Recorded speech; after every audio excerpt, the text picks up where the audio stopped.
Ok. Ok. Então, aqui nessa aula de hoje, da disciplina de Estatística Econômica 1, vou tratar do conceito de correlação, vou fazer uma aplicação e para que a gente possa fazer uma referência ali com os modelos de regressão para entender de que maneira os modelos de regressão eles vão trazer uma extensão do conceito de correlação, que é bastante importante para o estudo de variáveis econômicas, para o estudo de variáveis financeiras, e mostrar que a, a correlação, embora seja importante, ela tem uma limitação que precisa ser considerada, perdão, não somente uma, ela tem duas limitações importantes, né, apesar de toda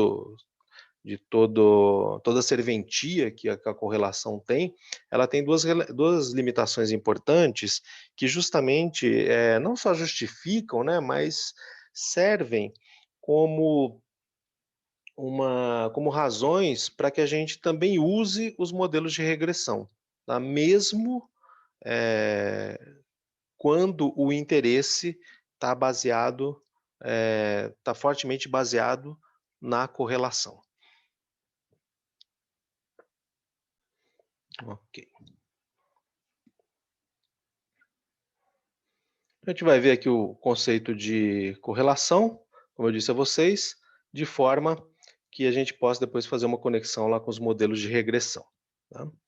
Bom, então a correlação é um conceito que vai nos dar uma informação sobre de que maneira duas variáveis se movimentam conjuntamente.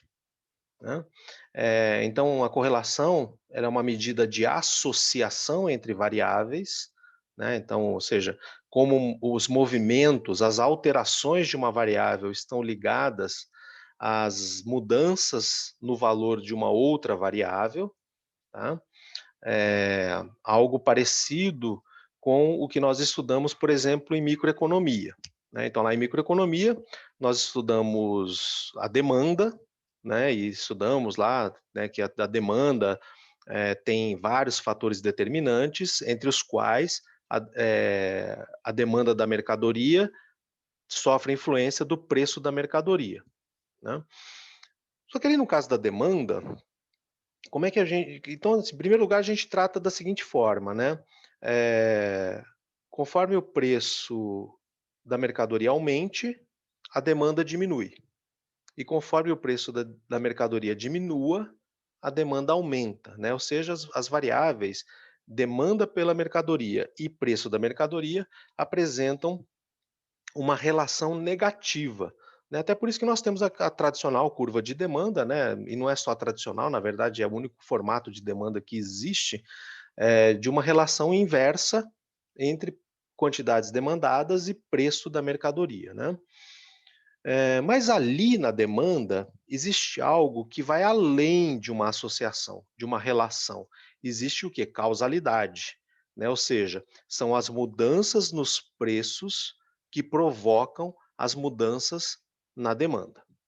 Né? Então ali nós temos não somente associação, relação, mas nós temos o que? Uma causalidade. Né? São as mudanças de uma variável que provocam as mudanças na outra. Que é algo semelhante ao que nós temos, por exemplo, na função de oferta. Né? Também estudamos oferta de mercadorias, dos mercados, né? E diferentemente da demanda, para a oferta nós temos uma relação positiva entre o preço da mercadoria no mercado e a quantidade ofertada da mercadoria no mercado. Né? Mas também não se trata de uma simples associação, se trata de algo mais apurado, né? Que é uma causalidade, ou seja, são as alterações de preço da mercadoria no mercado que vão induzir, vão provocar, vão causar mudanças no nível de oferta da mercadoria no mercado. Né? Mas, de qualquer forma, apesar da causalidade do preço para a demanda, do preço para a oferta, as variáveis apresentam associação. A única diferença é que no caso ali das relações de demanda, relações de oferta, as associações são associações direcionadas de uma variável para outra, que é o que nós chamamos de causalidade. Tá? Porém, quando nós não temos esse direcionamento de uma variável causando a outra, ou nós temos um direcionamento dos dois lados, uma variável provoca mudanças na outra, a outra provoca mudanças na uma, então nós temos ali as duas variáveis se influenciando, então nós não podemos falar de causalidade, nós podemos falar de associação ou podemos falar de correlação. Tá? Então a correlação ela é uma medida de como, né, as mudanças de valor de uma variável vão estar associadas às mudanças de valor de uma outra variável. Tá?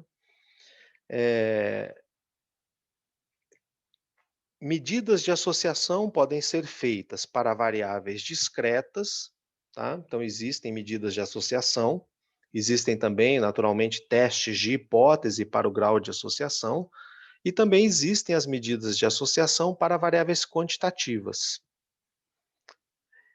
E para variáveis quantitativas, especificamente, a medida mais usada é o chamado coeficiente de correlação de Pearson, que é o coeficiente de correlação mais estudado, que vocês certamente estudaram lá no curso de Estatística 2. Né? E aí o contexto é sempre o mesmo, né? Ou seja, a gente tem ali uma população de interesse na qual existem duas variáveis, e o que nos interessa agora, nesse caso, é entender a correlação entre as variáveis. Né? Então, existe ali um chamado coeficiente de correlação populacional de Pearson, que é calculado de que forma? Eu faço a covariância entre as variáveis e divido pelo desvio padrão, pelo produto do desvio padrão das variáveis. Tá? Então, isso aqui é a maneira como está definido o coeficiente de correlação. E como vocês já viram várias vezes, né, existem situações que nós não podemos estudar a população, então a gente estuda a amostra, né, com foco nas duas variáveis, x e y, e em vez de ter o coeficiente de correlação populacional, nós vamos ter a versão amostral desse coeficiente de correlação. Né, que vai ser o quê? Vai ser a covariância amostral entre as duas variáveis, dividido pelo produto dos desvios padrões amostrais das variáveis.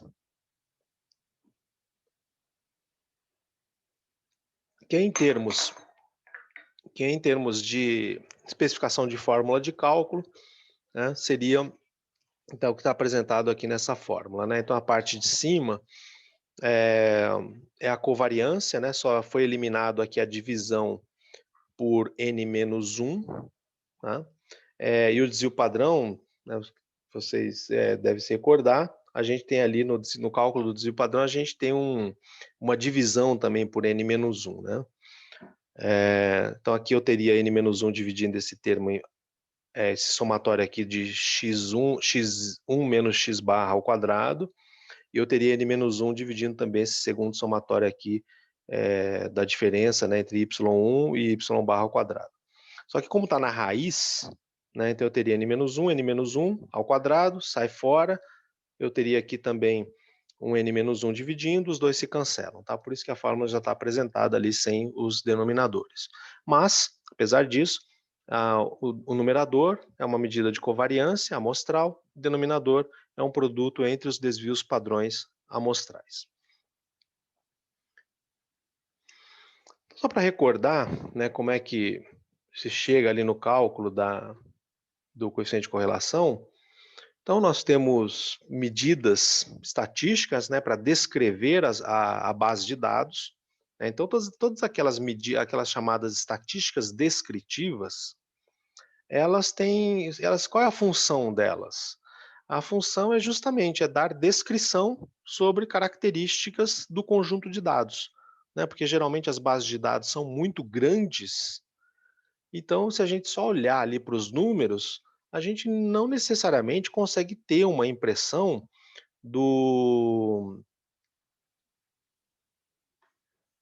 do conjunto de valores, né? Como, por exemplo, esse conjunto aqui que eu vou usar para fazer o exercício de aplicação, em que eu tenho os dados do índice Bovespa e eu tenho os dados da taxa de câmbio para o ano passado.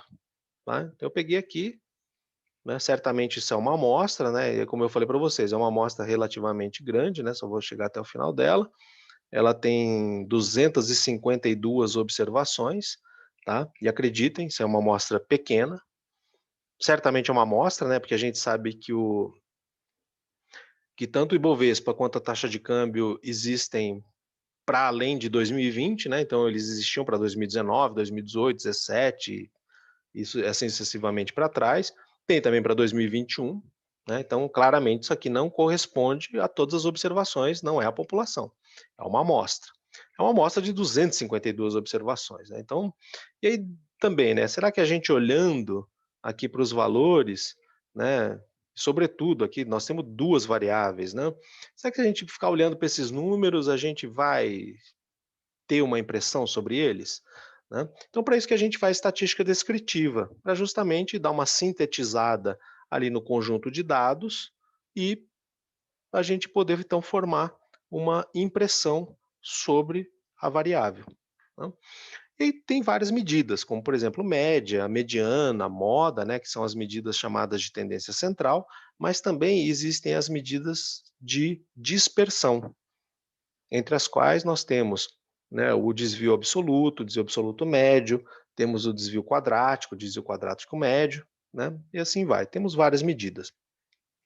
Uma medida que é muito usada é a medida de variância, que nada mais é do que eu vou lá, pego todos os dados e, aqui no caso populacional, tá? Vou apresentar. Então, na população, a variável tem uma média. A variável que eu estou olhando é uma variável chamada de x, tá? Pode ser qualquer variável. Então, vou dar um nome genérico para ela, chama x. Pode ser o Ibovespa, pode ser a taxa de câmbio, pode ser qualquer outra medida monetária, tá? E assim vai. Mas o fato é que, seja o que for, dado que é uma variável quantitativa, se eu pegar todos os dados da população, eu vou achar a média. Porque bastaria eu somar todos os valores e dividir pelo número de valores somados. Então, se os valores existem, certamente o valor da média também existe. Pode não ter sido calculado ainda, mas que ele existe, existe. E aí eu vou pegar, então, cada valor da variável, subtrair da média populacional e levar ao quadrado. Faço isso para todos os valores, somo todas essas diferenças quadráticas e repara que aí eu vou dividir essa soma pelo número de elementos somados. Então, efetivamente, isso aqui é uma média, né? Só que é uma média dos desvios quadráticos. E aí, em vez de chamar de média, eu chamo de variância. Né? Então, a variância, o que ela é? Ela é o desvio quadrático médio das observações em relação à sua média. No caso aqui, populacional. Só que a variância, ela tem um inconveniente, né? Que é o quê? Então, por exemplo, imagina que a gente estivesse falando aqui, por exemplo, da taxa de câmbio. A taxa de câmbio, da maneira tradicional como nós usamos, ela está medida de que forma, né? Quantos reais eu troco por cada dólar. Né? Então, por isso que a taxa de câmbio é 5,30, 5,40. Né? Está dizendo que, olha, você vai precisar de, digamos que fosse 5,50, você vai precisar de R$ 5,50 para cada dólar. Né? Nós trocamos R$ 5,50 por $1. Né? É assim que nós trabalhamos a taxa de câmbio. É o quanto que eu dou de moeda nacional para cada unidade da moeda estrangeira. Então eu tenho reais por dólar. É assim que é a medida da taxa de câmbio. Então, aí eu pego reais por dólar e levo ao quadrado.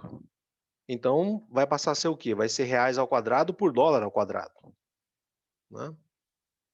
O problema disso é que eu não tenho a menor ideia do que é real ao quadrado e dólar ao quadrado.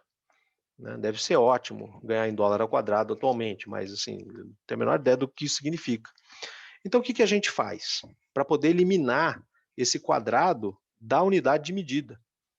A gente faz o quê? Tira a raiz.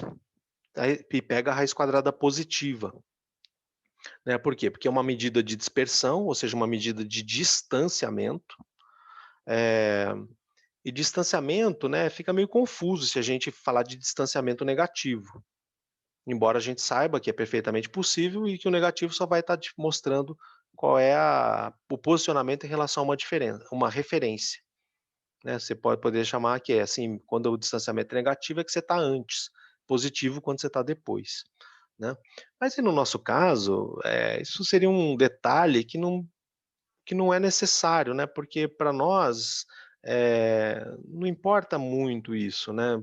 Embora para a física, por exemplo, seja importante. Mas para nós não, para nós importa somente o quê? Qual que é uma distância média, né? Como que os dados estão espalhados.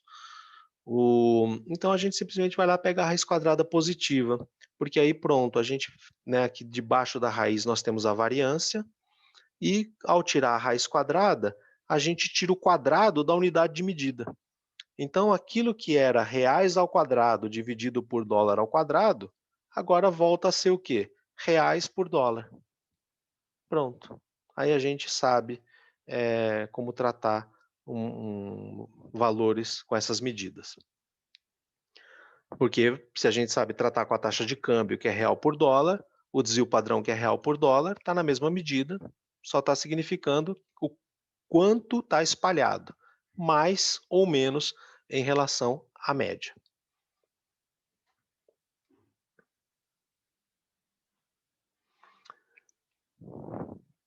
Bom, e aí quando nós temos duas variáveis, né, nós podemos calcular uma ideia parecida com a da variância, que é o quê? É a variância conjunta, é a covariância. Né? Então o que eu faço? Eu adapto aquela fórmula da variância para a situação de duas variáveis. Né? Então antes, olha só como é parecido.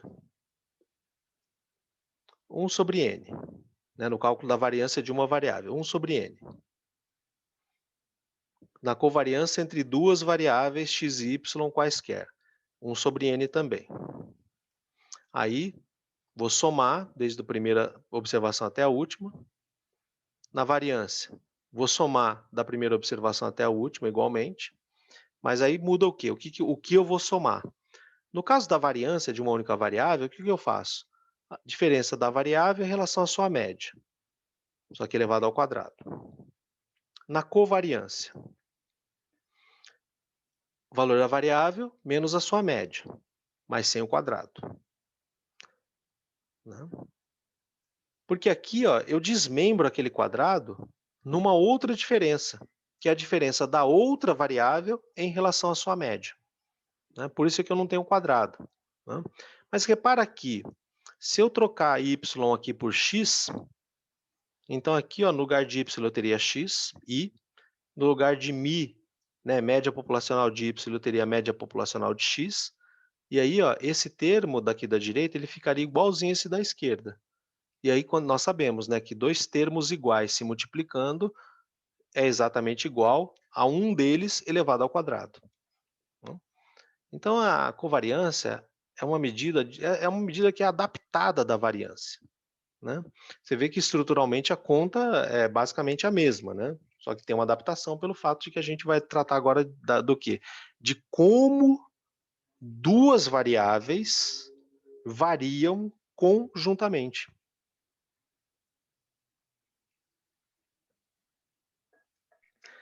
Professor, Por que que isso tem alguma relevância, né? Ou por que que isso poderia ser importante? Porque pode ser que a gente não consiga ver propriamente os movimentos de uma variável, mas a gente consiga ver o da outra, né? Então, ao olhar o movimento de uma variável que a gente consegue observar, a gente conseguiria dar palpites ou ter ideias sobre o movimento que a outra deverá ter, simplesmente porque a gente sabe que elas são covariadas. Bom, mas qual que é um problema que existe aqui da covariância? Né? Claro que não vou mostrar isso por contas, né? Só vou falar para vocês o que acontece. né? Aí, se vocês quiserem checar, vocês dêem uma olhada lá no livro de estatística.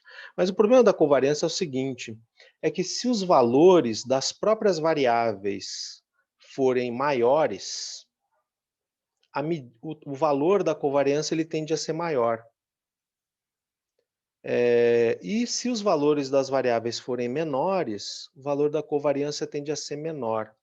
Ele é uma medida que é influenciada pelos valores da variável, né?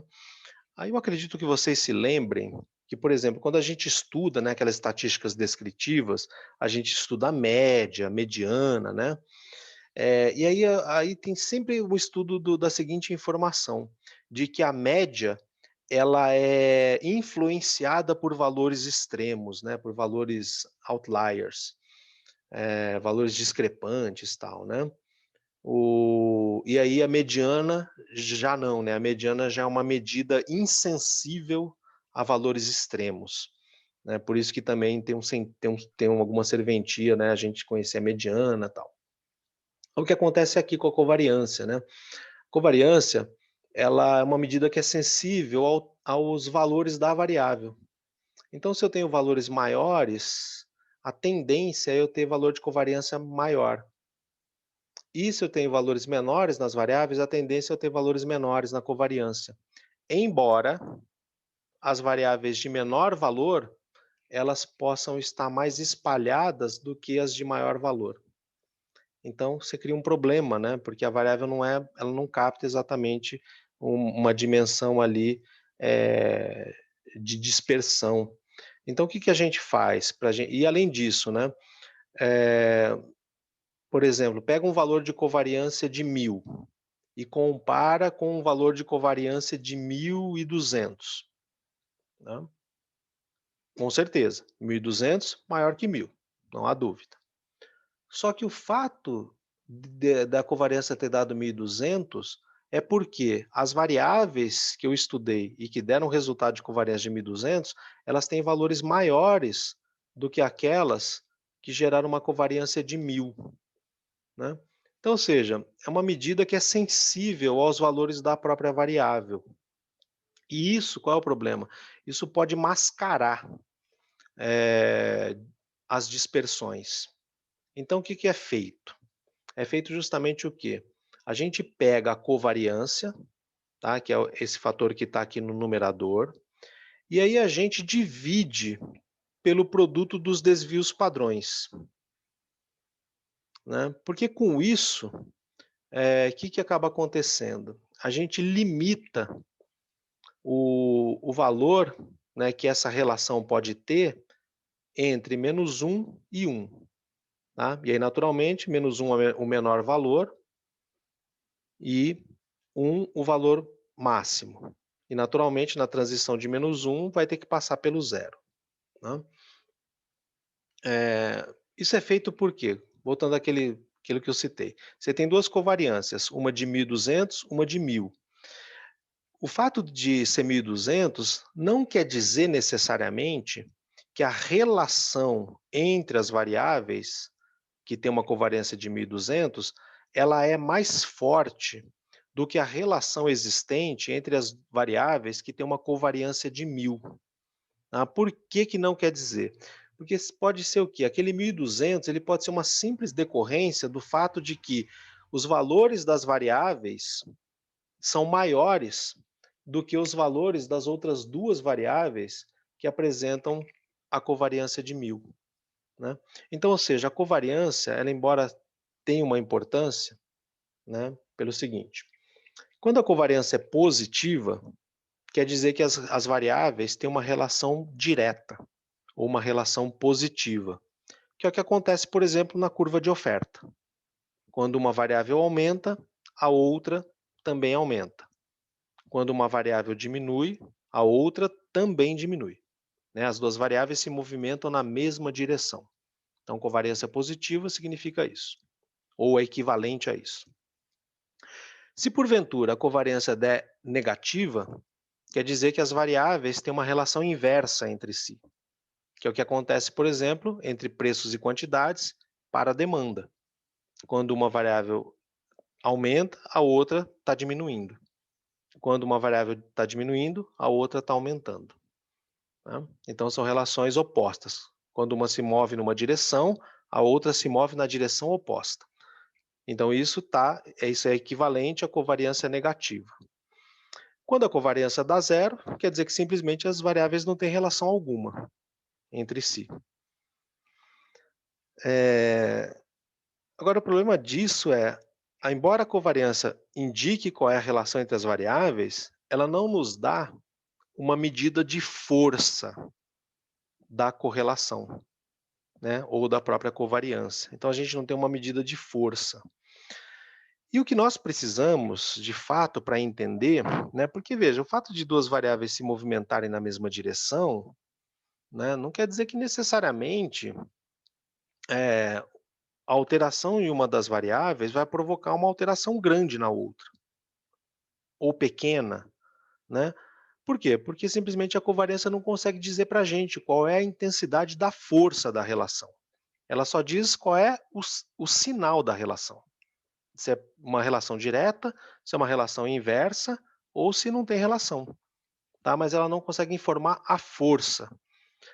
E aí, para resolver isso, o Pearson, então ele elaborou esse coeficiente de correlação, né, em que ele divide a covariância pelo produto dos desvios padrões.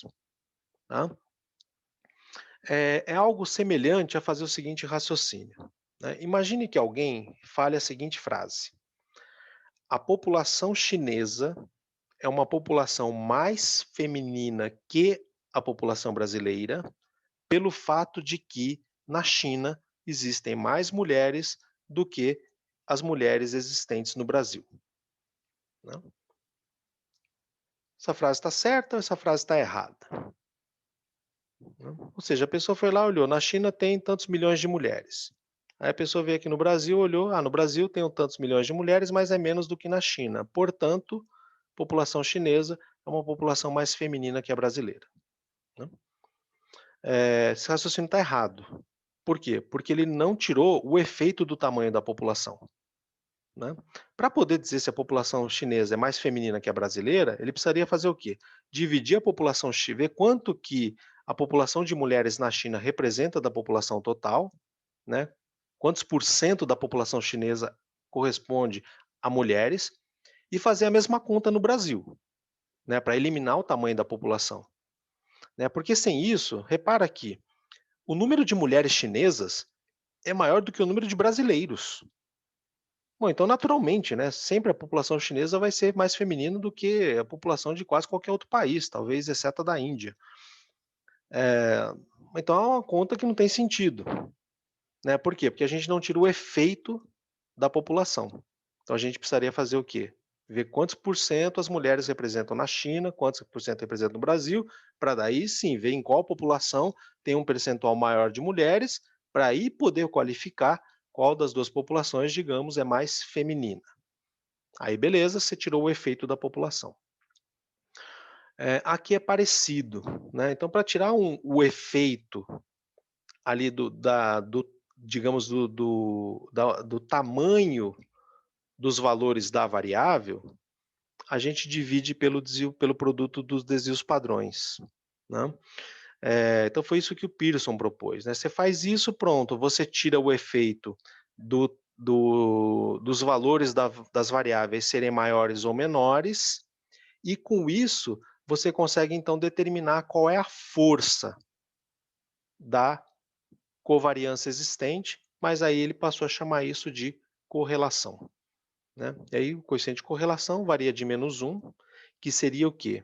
Uma correlação perfeita negativa, né? Ou seja, as variáveis elas se alteram simultaneamente, né? Mas em sentidos opostos. Quando uma aumenta, a outra diminui.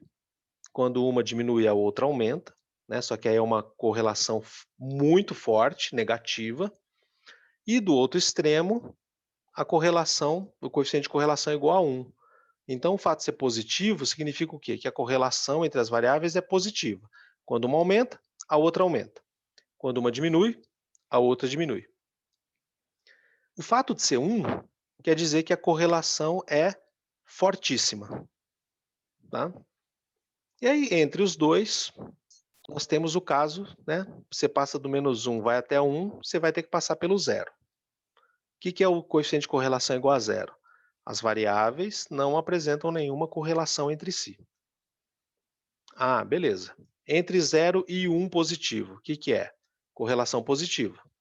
Quanto mais perto do zero, mais fraca é a correlação entre as variáveis. Quanto mais perto do 1, mais forte é a correlação entre as variáveis. Entre o zero e o -1, né, correlações negativas. Mais próximas de zero, correlações fracas, né, ou seja, correlações negativas, fracas. Mais perto do -1, correlações negativas, fortes. Tá? Então, com isso, a gente tem ali um sentido para a força da relação entre as variáveis.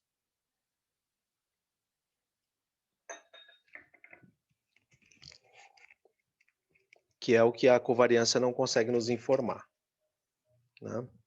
E não necessariamente valores maiores de covariância significam relações, associações mais fortes entre as variáveis.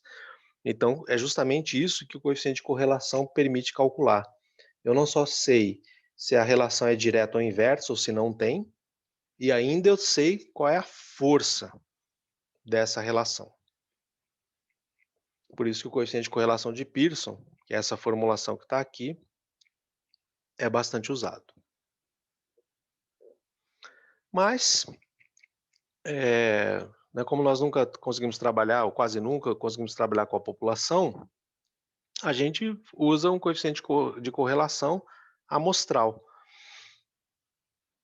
Em que aqui a única adaptação que vai ser feita é que, em vez de usar a média, as médias populacionais, a gente usa as médias amostrais. Tá? Mas o coeficiente de correlação amostral, ele, de forma idêntica ao coeficiente de correlação populacional, vai ser um valor que vai estar entre -1 e 1, com as mesmas interpretações. Né? Quanto mais ali de 0 a -1, correlações negativas. Do 0 ao 1, correlações positivas. No 0, sem correlação. No -1, correlação negativa, perfeita. No 1, positivo, correlação positiva, perfeita. Correlação positiva perto do 0, correlação positiva fraca. Indo na direção do 1, a correlação fica positiva, só que ela fica cada vez mais forte. E para o caso na direção do -1 é correlação negativa próxima de 0, uma correlação fraca. Conforme o valor se aproxima de -1, quer dizer que a correlação é negativa, mas ela é forte. Tá? Mesmas interpretações, ok?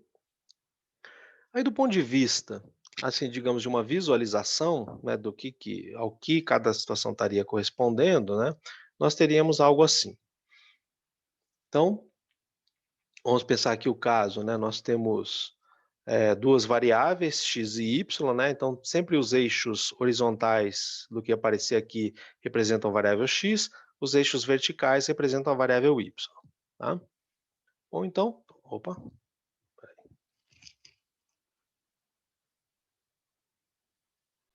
bom, então,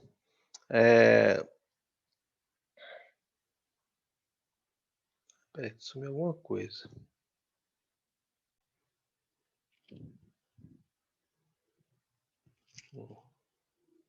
Deixa eu tirar uma coisa.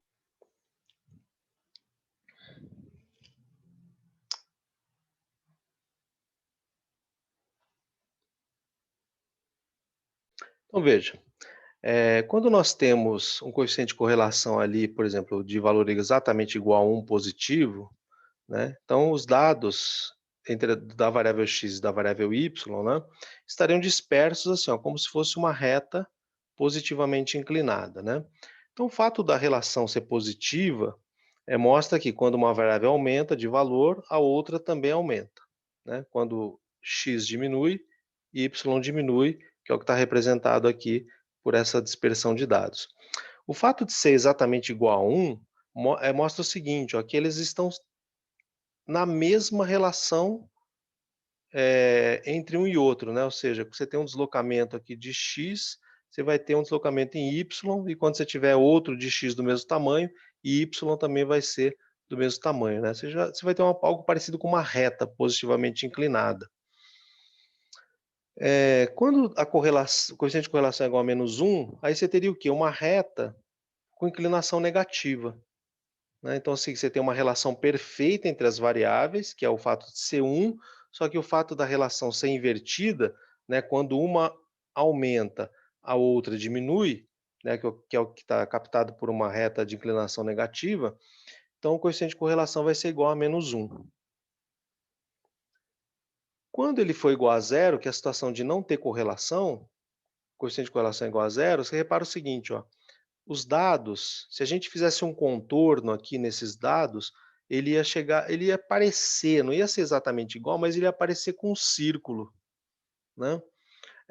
E aí, pensa assim, vamos apertar esse círculo por todos os lados dele, né, como se você pegasse uma bola, que você conseguisse, colocar a mão, assim, ao redor dela, e você fosse apertando, né. A hora que você vai apertando uma bola, o que que ela vai chegar? Ela vai parecer um ponto, né.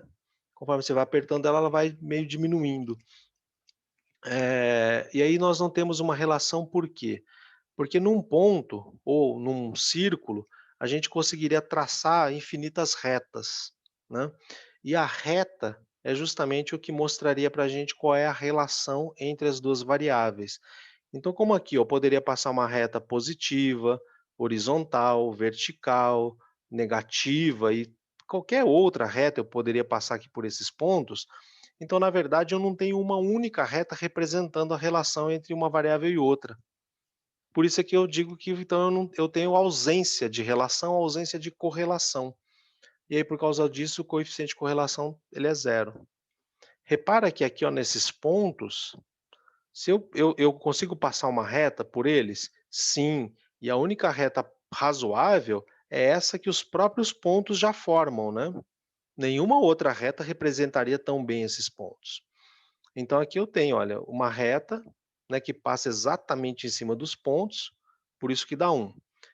Como essa reta teria inclinação positiva, por isso que o coeficiente de correlação é positivo. Nesse caso aqui, ó, os pontos já formam uma reta certinha. Então por isso que o coeficiente de correlação é 1. Agora, por que que ele é negativo? Porque essa relação que os pontos mostram é uma relação invertida entre as variáveis, né? Ou seja, quando x aumenta, y diminui, e quando x diminui, y aumenta. Então a relação é inversa, por isso que é negativo. Nesses outros casos aqui, ó, né, então vamos pegar esse. Se a gente contornasse esses pontos, repara, né, que fica parecendo uma reta com inclinação positiva. Só que não é uma reta como essa, né, que é certinha. Aqui, ó, é uma reta que, digamos, tem uma largura, né, ela tem uma certa imprecisão. Então, o fato de parecer uma reta positiva, o coeficiente de correlação é positivo. O fato dele não ser 1, quer dizer o seguinte, que eu até passaria uma reta aqui, só que a reta não passa em cima de todos os pontos. Tem ponto que vai ficando fora da reta, embora não mude, né, aparentemente ali a relação que aparentemente existe de ser uma relação positiva, né. Nesse caso aqui, ó, também o contorno parece mais com uma reta positiva do que com uma reta negativa, né. Só que de novo, repara que se eu passar uma reta aqui, ó, a imprecisão vai ser maior, né, porque eu vou ter pontos mais distantes da própria reta. Então isso deixa o coeficiente de correlação, cada vez mais baixo, né, tendendo para o zero. E aqui nesse caso, né, aqui assim, a percepção de que eu teria uma reta positiva, com uma boa descrição desses pontos, fica mais comprometida ainda, né.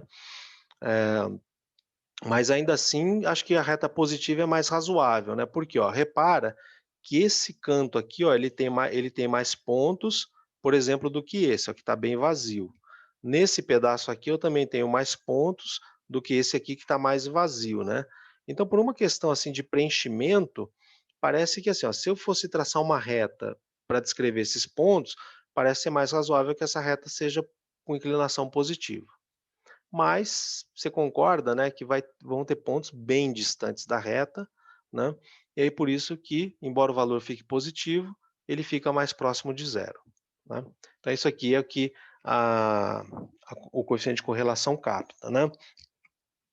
E conforme vocês devem ter visto, o que é fazer o modelo de regressão? Fazer o modelo de regressão é justamente traçar uma reta entre os pontos que representam os valores de pares ordenados das duas variáveis. Tá? Então, isso é fazer modelo de regressão, e aí você repara que é algo bastante semelhante ao que nós já temos aqui no coeficiente de correlação. Tá? Então, aqui nessa aplicação do coeficiente de correlação, eu vou ter os dados do Ibovespa, tem os dados da taxa de câmbio, reais por dólar, tá? Esses dados aqui são os relativos ao ano passado, 2020. Então, a primeira coisa que eu vou calcular aqui é a taxa de variação diária, tanto para o Ibovespa quanto para a taxa de câmbio. Tá? A taxa de variação diária, o que ela é? Ela me mostra o seguinte: considerando o valor de hoje, em comparação com o valor de ontem, qual foi a taxa de variação? Né? Então, é um cálculo de taxa de crescimento.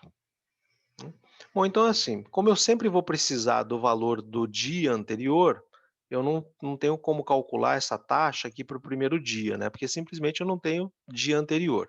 Então, eu vou ter que começar aqui do segundo. Tá? Então, é assim. Eu vou abrir ali igual. Aí, vou pegar o quê? O valor do dia, no caso do Ibovespa, né? O valor que está na mesma linha. E aí, eu vou dividir pelo valor do dia anterior, que é o valor que está aqui em cima. Vai ser B5 dividido por B4. Só que para poder calcular a taxa de variação, eu vou precisar subtrair 1 para eu poder ter somente a variação. Né? É como se esse cálculo aqui é parecido com o seguinte, né? Imagina que você aplicou um dinheiro, então esse valor aqui na célula que está em vermelho é o capital inicial da aplicação. Essa aplicação sofreu influência de uma taxa de juros e no final do período de vigência ali da aplicação, você chegou num certo montante, né, num valor final, que é essa célula que está aqui em azul. Quando você divide o valor final pelo valor inicial, né, você vai ter o quê? Você vai ter o fator de crescimento, né, 1 mais a taxa de juros. Quando você subtrai 1 dessa razão, então, em vez de ter o fator de crescimento da aplicação, você vai ter o quê? Somente a taxa de juros da aplicação. Tá? É um cálculo parecido com esse, que no fundo é um cálculo de taxa de crescimento. Né? Então, você faz ali, executa essa fórmula, pronto. Então, a gente vai ter aqui a taxa de variação diária do Ibovespa, né, ali do primeiro dia de funcionamento para o segundo, em variação unitária. Tá? Não está em porcentagem, está em variação unitária. Ok. Bom, então, e aí, para a gente obter a taxa de variação diária dos outros dias, bastaria a gente fazer o mesmo procedimento, né? Então, aqui para o segundo dia, eu vou fazer como? Eu vou pegar o valor do Ibovespa no dia, né, que é na mesma linha, vou dividir pelo valor do dia anterior, vou subtrair 1.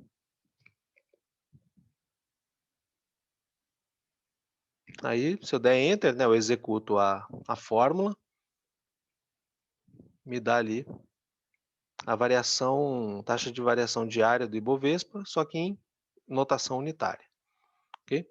E aí eu poderia fazer isso, né, para todos os outros dias, né, mas temos ali cerca de 248 observações, né, certamente digitar essa fórmula tantas vezes demoraria muito. Né? Então agora eu vou usar um artifício que é o quê? Você pode fazer assim, você pode fazer Ctrl C, né?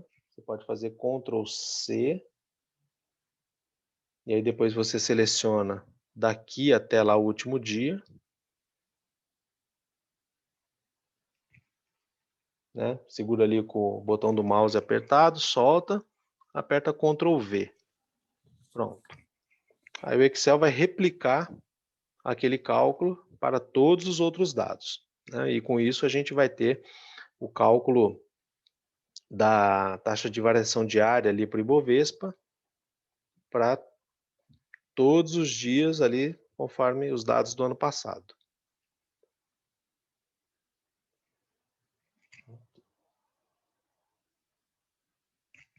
Bom, aí o mesmo vamos fazer para a taxa de câmbio, né? Então lembrando como é a fórmula, eu vou pegar o valor do dia, então a taxa de câmbio aqui, né? Vou pegar esse valor, C5, vou dividir o valor da taxa de câmbio que está em cima, do dia anterior, C4 menos 1. Aí aperta Enter, o Excel executa. Que nada mais é do que a aplicação dessa fórmula, que estava aplicada aqui para o Ibovespa, a gente vai aplicar agora para a taxa de câmbio. Tá? Então poderia ser feito assim, como nós fizemos, né? Digita a fórmula, pede para fazer o cálculo, faz. Mas repara que tem uma outra possibilidade, que é o quê? Ó, eu calculei para o Ibovespa. Né? Peraí, eu vou pegar de cima. Eu calculei para o Ibovespa. Então eu peguei aqui o da linha, dividi pelo de cima, subtraí 1. Aí quando eu vim uma célula para a direita, vim para a coluna da direita, na mesma linha, olha o que aconteceu. Eu peguei o da linha, dividi pelo de cima, subtraí 1. Né? Ou seja, eu vou apagar, tá? Vocês não precisam fazer isso, só vou mostrar. Eu poderia ter simplesmente arrastado essa fórmula para a direita, que o cálculo teria sido feito também. Tá? Bom, aí só vou copiar um pouco aqui para baixo. Então pode fazer Ctrl C, Ctrl V, ou pode fazer isso que eu fiz, né? Coloca ali na fórmula, seleciona aqui no cantinho, né? A hora que ele tiver com, tá vendo? O cursor parece um mais branquinho contornado de preto. Depois você coloca aqui, ele fica um mais, só que é assim, digamos, sequinho, né? E preto. Aí você pode fazer Ctrl C, Ctrl V como eu fiz antes, ou você arrasta a fórmula aqui para baixo.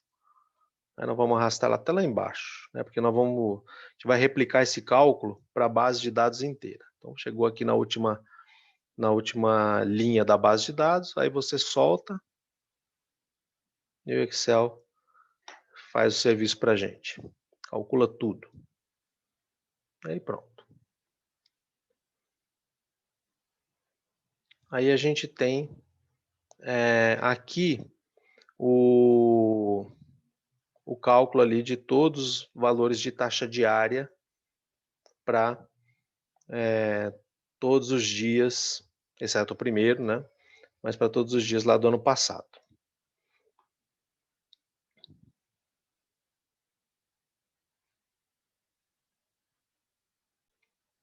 Bom, aí vamos supor o seguinte. Tem alguém ali que tem R$1.000, né? E essa pessoa resolveu aplicar os seus R$1.000 em algo que acompanha o movimento do Ibovespa, né? Como por exemplo o ETF do Ibovespa. Falou, vou aplicar ali no primeiro dia e vou deixar o ano inteiro. Bom, então o que aconteceu com a aplicação dessa pessoa? Né? Então, no fundo, ela fez o quê? Ela fez uma aplicação ali no primeiro dia e deixou todo o período transcorrer, período do ano passado transcorrer. Então, vamos ver o que aconteceu com essa aplicação da pessoa. Né? Só que aqui é algo que tem uma taxa variável, então não funciona como uma aplicação de renda fixa, né? Que você vai saber, você vai ter uma garantia de resultado, né? Positivo e tal. Aqui depende, né? Porque a rentabilidade ela varia, inclusive a taxa de variação diária, que seria a rentabilidade diária, você repara que ela pode ser inclusive negativa, né, como todos esses valores, ela pode ser positiva como esses, ela pode ser praticamente zero como esse aqui, né, então podemos ter variações positivas, negativas e podemos nem ter variações, né. Então vamos ver o que aconteceu com o dinheiro da pessoa. Então a pessoa aplicou R$ 1.000. Só que esses R$ 1.000 foi capitalizado, né? Foi capitalizado por uma rentabilidade. Bom, então para saber quanto que resultou ali dessa capitalização, então eu vou precisar fazer o quê? 1 mais o que seria equivalente à taxa de rendimento, né? Então se a gente estivesse falando aqui de uma aplicação financeira, estivesse falando de matemática financeira, né? Então seria o quê? O capital inicial vezes 1 mais a taxa de juros, né? Só que eu vou preferir não chamar de taxa de juros, vou chamar de taxa de rentabilidade ou taxa de variação diária, né? Como essa taxa ela vale só ali para um dia, bom, então, né, não importa se eu estou fazendo capitalização, porque nesse caso a capitalização composta e a contínua ficariam iguais, né? Porque quando você tem um período só, e a taxa definida para o período, tanto faz, né? Não há diferença entre os dois regimes. Mas o fato é que no final do dia, você vai ter o seu capital inicial, né? Ele, mais a variação que ele sofreu, né? Então pronto. Como caiu aqui 0,7%, né? 0,731%, você tem R$ 7,31 a menos. Ok. E se, em vez de fazer isso, essa pessoa tivesse aplicado em alguma coisa que acompanhasse a taxa de câmbio, né, perfeitamente. Como, por exemplo, ela foi lá e comprou dólares. Ela foi lá e comprou dólar em espécie. Aí o dólar vai acompanhar a variação, né? Só que aqui no caso, como eu estou usando a taxa de câmbio comercial, não estou usando dólar turismo, né? Então é uma aplicação que acompanha o dólar comercial, né? Então o que aconteceu no primeiro dia? Aconteceu o seguinte, né? É os seus R$ 1.000 vezes 1 mais o que seria a taxa de juros, né? Taxa de rendimento, só que aqui é da taxa de câmbio, então é esse aqui. Né? Como é um período só, você não precisa distinguir, né, entre capitalização simples ou composta, é uma coisa. Só que aí repara, né, que na variação do primeiro dia para o segundo, a taxa de câmbio aumentou 0,768%, né? Só que como nós estamos numa base de 1.000, então a pessoa ganhou R$ 7,68. Ok. Aí na passagem para o segundo dia. No segundo dia foi o quê? É o dia que começou, perdão, no terceiro dia. É o dia que começou o terceiro dia, né, ou que terminou o segundo, vezes 1 mais a taxa de rentabilidade.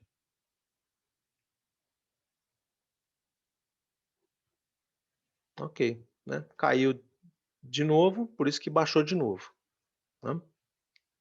No caso aqui da taxa de câmbio, mesma coisa, né? Ou seja, o dinheiro que começou o terceiro dia, vezes 1 mais a taxa de rentabilidade, né? Aqui, ó, foi positiva a variação, por isso que aumentou um pouco. Ok, então isso seria a maneira de ir calculando dia a dia o que está acontecendo ali com aqueles R$ 1.000 aplicados, né? Então agora eu só vou fazer o cálculo até lá embaixo, né? Então pode fazer Ctrl C, Ctrl V até lá embaixo, né? Aí eu vou arrastar, aí fazendo isso, o Excel calcula tudo para mim em todos os dias, né?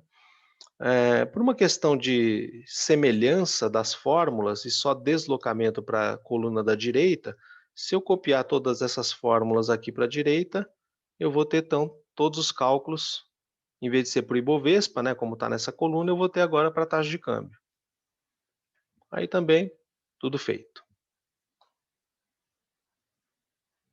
Então pronto. Eu calculei ali o que foi acontecendo com aqueles R$ 1.000 aplicados lá no começo do ano, dia a dia, né? Claro que supondo que acompanhou certinho o Ibovespa, acompanhou certinho a taxa de câmbio. Ok. Quando a gente fala de aplicação financeira, a gente trata muito do conceito de retorno, né? Qual que é o retorno? E naturalmente é importante se preocupar com o risco, né? E dizem, e aí claro que assim, muitas vezes as pessoas olham muito para o retorno e menos para o risco, embora talvez a atitude mais adequada fosse olhar primeiro para o risco e depois para o retorno, né? Quando vocês fizerem procedimentos lá nas disciplinas de finanças, que vocês vão usar para calcular o retorno? Vocês vão usar um conceito chamado esperança. E a esperança nada mais é do que a média. Tá? Média do quê? Ué, média dos valores aqui do seu ativo. Bom, então você seleciona, né? Só vou pegar as referências, né? Então era lá da H4, dois pontos, H252.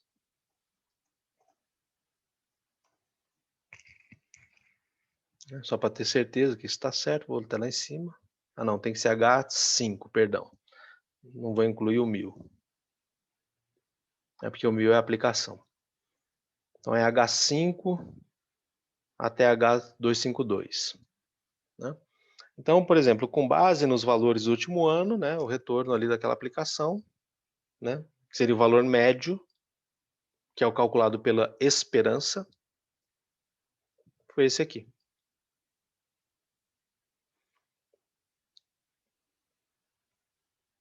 E qual foi o risco? O risco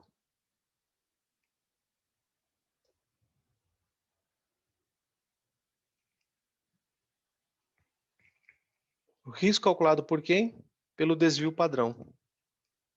Então as pessoas falam, qual é o risco ali daquela aplicação? O que elas estão usando? O desvio padrão. Então, desvio padrão, aí de novo vou digitar a referência, H5, H5 a H252. Pronto. Então, desvio padrão ali de todos os dados da sua aplicação todos os dias do ano.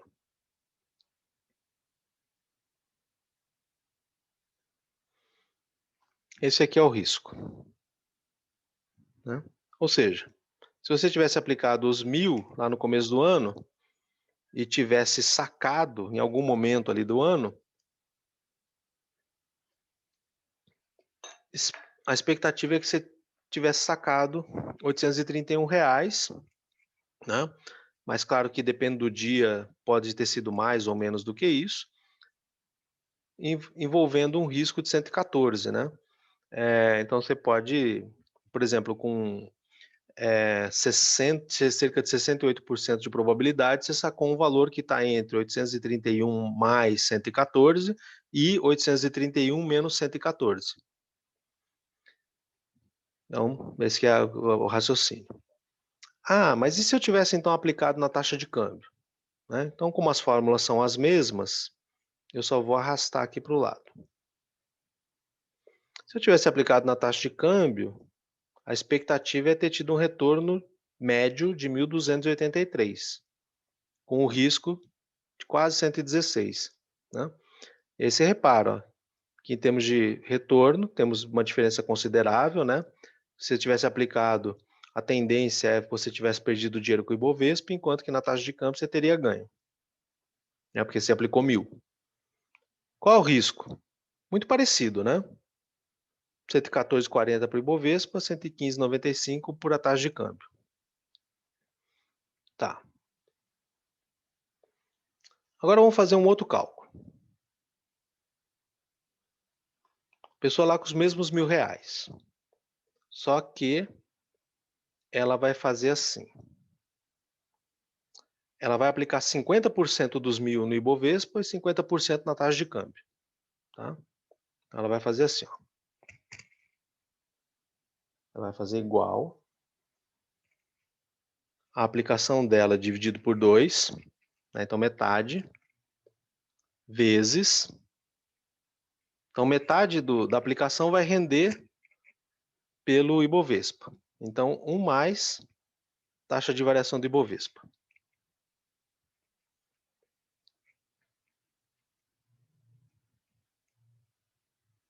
E aí mais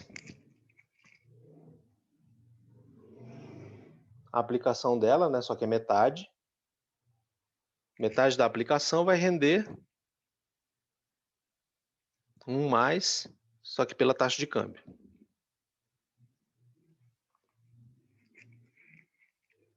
Tá? Então é como se ela tivesse feito assim, ela pegou R$ 500 e colocou ali na aplicação Ibovespa e pegou 500 e colocou na aplicação taxa de câmbio. Tá? Isso que ela fez. Em vez de aplicar tudo numa coisa só, ela aplicou ali, ela fez uma composição, né, que as pessoas chamam de carteira. Carteira nada mais é do que uma composição de aplicações. Aí beleza. Né? Então repara, ó, que aí, né, metade rendeu pelo Ibovespa, caiu, metade rendeu pela taxa de câmbio, subiu. Então no final das contas, a queda de um foi compensada pelo aumento de outro, prevaleceu a variação maior que foi da taxa de câmbio, né, mas só 19 centavos. Beleza. Então agora eu vou copiar, né? Então aqui, se eu replicar essa fórmula para baixo, eu vou tendo o que vai acontecendo com essa aplicação para os outros dias do ano. Então, só vou copiar, né? Porque é só fazer a mesma conta.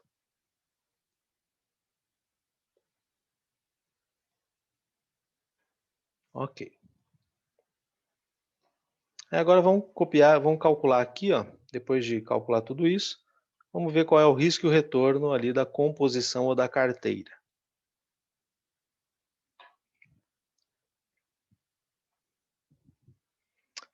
Aí olha só o que deu. O retorno não foi tão alto, né? O retorno esperado, a esperança, né? A média, não foi tão alta quanto para a taxa de câmbio, mas foi maior do que para o Ibovespa. Ok. Beleza, né? Normal, né? Porque você faz uma composição de aplicações, normal você ter como resultado uma média dos rendimentos de cada aplicação. Agora, olha o resultado do risco, que interessante.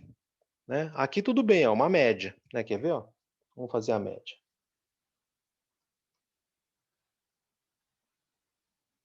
Fazer a média dos dois. Quer dizer que o retorno da carteira, que é uma média das duas aplicações, é a média dos retornos das aplicações individuais. Agora, olha só que interessante o resultado do risco. O risco da carteira ficou menor do que o risco, que é o desvio padrão, de qualquer das duas aplicações individuais.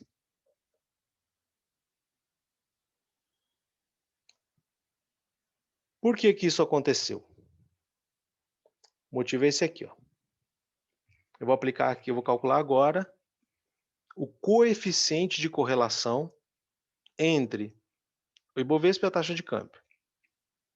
O jeito de calcular aqui é esse comando, correl.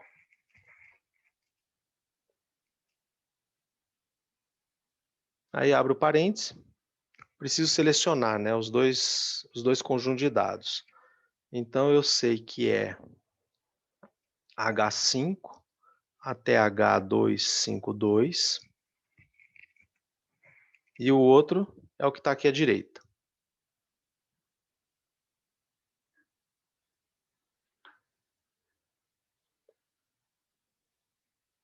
E o outro é I5, dois pontos, opa, I252.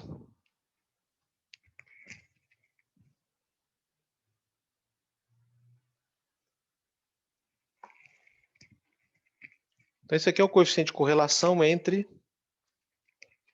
o Ibovespa e a taxa de câmbio para o ano passado. Tá? Então, se a gente tivesse pego o ano passado e o retrasado, tivesse pego os dados do ano passado e desse ano, haveria alguma diferença de valor. Tá? Então, esse valor aqui ele é altamente ligado à base de dados. uma base diferente, teríamos tido uma coeficiente de correlação diferente. Duvido que desse positivo, tá? Ele tradicionalmente uma correlação negativa. Mas é importante a gente ter isso em mente. Isso vale para a base de dados que nós temos, tá? Não dá para ficar falando sempre vai ser menos meio, tá? Tem base de dados que vão dar diferente. O que não, dificilmente vai dar é positivo. Por que que o risco caiu aqui e ficou menor do que qualquer uma das duas aplicações individuais? A explicação é essa. Porque são duas aplicações que têm um coeficiente de correlação de Pearson negativo, né, que mais simplesmente as pessoas falam, tem correlação negativa, né? Como que a gente poderia ter uma visualização disso? Aqui, ó, por essa planilha, por essa aba que está aqui à esquerda, né, que eu já montei o gráfico de linhas, e você vê isso aqui, ó, um desce, o outro sobe. Aí desceu, o outro está subindo, né? Então isso é a correlação negativa, né? O movimento em direção oposta. Ah, em todo o intervalo é exatamente assim? Não, não é. Dá para ver aqui, ó. Por exemplo, olha esse pedaço aqui, ó. Os dois estão indo para cima. Nesse pedaço aqui, ó, os dois estão indo para baixo, né? Mas na maior parte aqui da base de dados, você pode fazer, você vê o seguinte, um está espelhado no outro, né? Claro que não perfeito, né? Mas ele está meio espelhado, ó. Tem umas fases aqui, ó, esse pedaço. Aqui também, ó,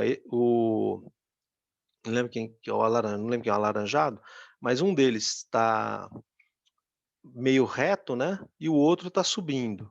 Então também então assim, não é algo que vai ser perfeitinho, perfeitinho, mas é bem informativo, né. Então, ou seja, você vê aqui, ó, né, eles estão espelhados, aqui também, né, aqui está meio espelhado, aqui, né. Isso é correlação negativa. E quem vai captar? O coeficiente de correlação, tá. Então, quando a gente faz uma composição de aplicações financeiras que tenham correlação negativa, o que que a gente consegue? A gente consegue que a composição, a carteira, tenha um retorno que é uma média dos retornos dos ativos individuais, porém, com o seguinte ganho: a gente consegue, a depender dos ativos compostos, a gente consegue fazer com que a carteira, embora, né, ela não vai render tanto quanto os ativos mais rentáveis, mas também não vai perder tanto quanto os ativos menos rentáveis, a gente consegue ter um retorno ali mais estável e o que é o grande ganho da coisa. A depender do que a gente compuser, a gente faz um conjunto, uma carteira, que representa menos risco do que os ativos individuais.